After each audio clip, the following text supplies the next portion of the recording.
नमस्कार सर्वांचं परत एकदा सवेरा लाईव्ह इंडिया न्यूज चॅनलमध्ये हार्दिक स्वागत।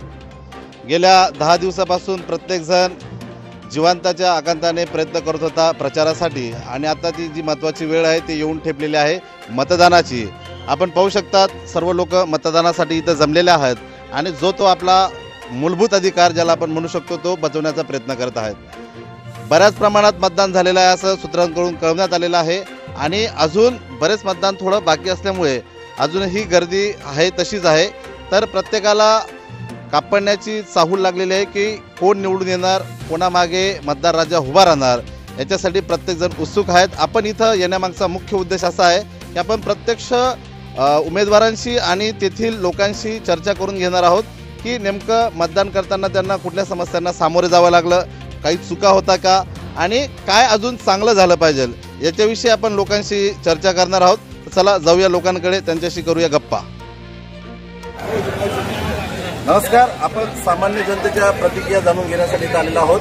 आपण जाणून घेऊया की एकूणच निवडणूक प्रक्रिया इथं पार पडत आहे। या निवडणूक प्रक्रियेमध्ये काही चुका झाल्या आहेत का, काही प्रॉब्लेम आले आहेत का, आपल्याला काय वाटतं?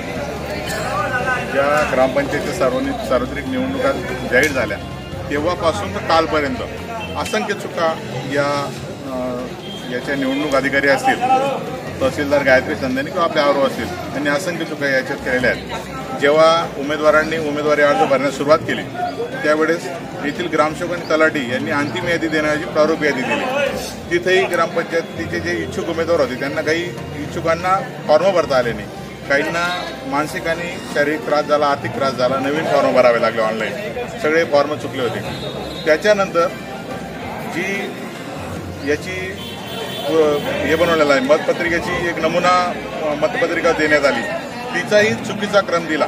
मशीनवरती मतपत्रिका आपली छापलेली असते त्याच्यात मशीनवरती मतपत्रिका येणार आहे ती कशा सिक्वेन्सने येणार आहे ही जी देण्यात आली ही पण अबक देण्यात आली आणि त्या पद्धतीने उमेदवारांनी प्रचार केला। त्या प्रचारामुळे काय झालं की समजा उदाहरणार्थ हे उमेदवार आहेत आणि यांचं 5 नंबर वार्डमध्ये यांचं नाव आहे, उमेदवारी याच्यात नाव आहे, यांचं दुसऱ्या टप्प्यात नाव होतं, पण त्यांनी तो क्रम दिल्यामुळे यांनी जनतेला असं सांगितलं की मी पहिल्या टप्प्यात आहे असं। जेव्हा मशीन सीलिंग केले गेले तेव्हा समजलं की ॲक्च्युली यांचं पहिल्या टप्प्यात तर दुसऱ्या टप्प्यात नाव आहे। त्याच्यामुळे परत आणखी धावपळ झाली उमेदवारांची, कापडण्यातील सगळ्या 54 उमेदवारांची धावपळ झाली आणि परत त्यांना नवीन प्रचारास सुरुवात करावी लागली।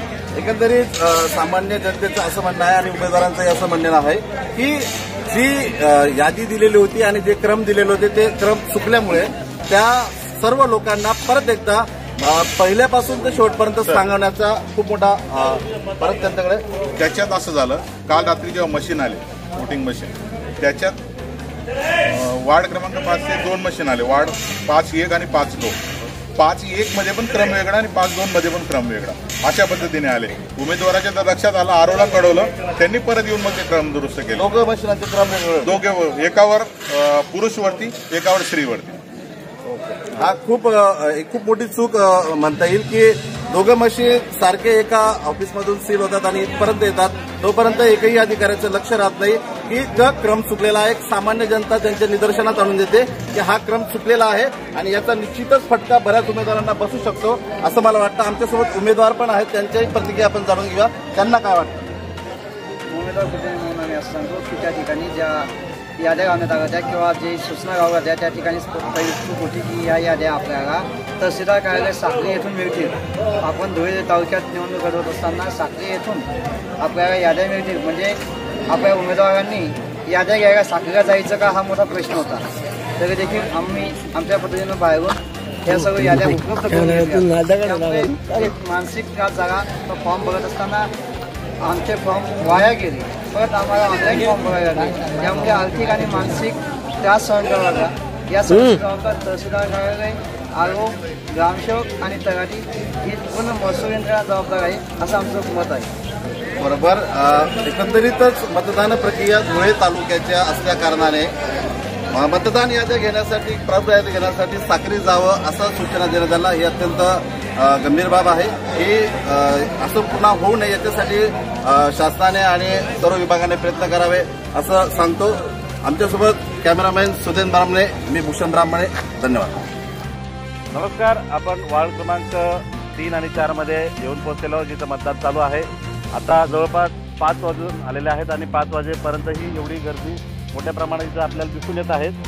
नेमकी एवढी गर्दी असण्यामागचं कारण काय आहे? कारण आपण लोकांकडनं जाणून घेऊया, समजून घेऊया की नेमकं एवढी गर्दी असण्याला काय कारण आहे. दादा, आपण मतदानासाठी आलेले आहेत, एवढ्या रांगेत उभे आहात, किती वेळापासून जा? मला आता येऊन इथं अर्धा तास झाला आहे. एवढी गर्दी व्हायच्या मागे कारण एकच निदर्शनास आलेलं आहे की इथं जी वार्ड रचना झाली, वार्ड रचना इथले जे पुढारी आहेत प्रतिष्ठित या लोकांनी वार्ड रचनेमध्ये काहीतरी घोळ केलेला आहे आणि जे 4 नंबर वार्डचे जे मतदान आहे ते 3 नंबरला टाकलेलं आहे. बाकी 3 नंबरचं मतदान 4 नंबरला टाकलं, 6 नंबरचं मतदान पण 3 नंबरला टाकलं, म्हणून 3 नंबरला एवढी लाईन लागलेली आहे. आणि सर्वात विशिष्ट म्हणजे 3 नंबरला 2 जागा हे ST कॅटेगरी राखीव असल्यामुळे आणि इथं भरपूर प्रमाणात मतदान पाटील आणि माडी लोकांचं असल्यामुळे त्यांच्या मनस्थितीमध्ये एक विचारसरणीमध्ये एक फरक पडला आहे की आदिवासी लोकांचं मतदान आहे, हो आपण जाणार म्हणून 3 नंतर जास्त प्रमाणात येतात, म्हणून एवढी गर्दी संध्याकाळच्या वेळेस दिसायला भेटते. एकंदरीत या वार्डमध्ये ST कॅटेगरीच्या राखीव जागा असल्या कारणाने आणि वार्डची संख्या खूप अधिक प्रमाणात असल्या कारणाने इथं खूप मोठी संख्या दिसून येत आहे. एकंदरीत जे बूथ बनवण्यात आलेले आहे ते बूथ फक्त 2च इथं दिसत आहेत. पर्यायी जर 3 बूथ राहिले असते तर जवळपास गर्दी कमी राहिली असते असं सर्वांना वाटतं आहे.